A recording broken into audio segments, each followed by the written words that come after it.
ఓ సాంబ సదాశివ అని పిలిస్తే చాలు పరిగెత్తుకొస్తాడు. ఇప్పుడు వీళ్ళందరూ నిలబడి పెద్ద ఎత్తున కేకపెట్టారు. ఆయన గబగబా బయటకు వచ్చాడు. ఏం కావాలరా మీకన్నాడు. నలోకాధారయిష్యంతి తవ తేజ సురోత్తమ, నీ తేజస్సుని భరించలేవు ప్రాణులు. పార్వతీదేవి ఎందు ప్రవేశపెట్టవద్దు, దానిని విడిచిపుచ్చవద్దు. నీవు దానిని నీయందే నిక్షిప్తం చేసుకుని వెళ్ళిపో తపస్సుకి. నీ భార్యతో కలిసి తపస్సు చేయి, లోకములను యథావిధిగా పాలించు.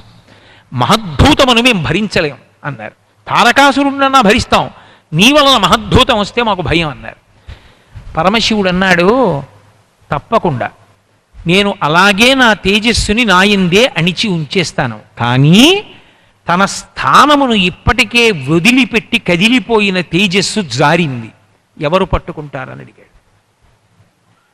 వాళ్ళన్నారు, ఏతద్ధరా ధారయిష్యతి, భూమి పట్టుకుంటుందన్నారు.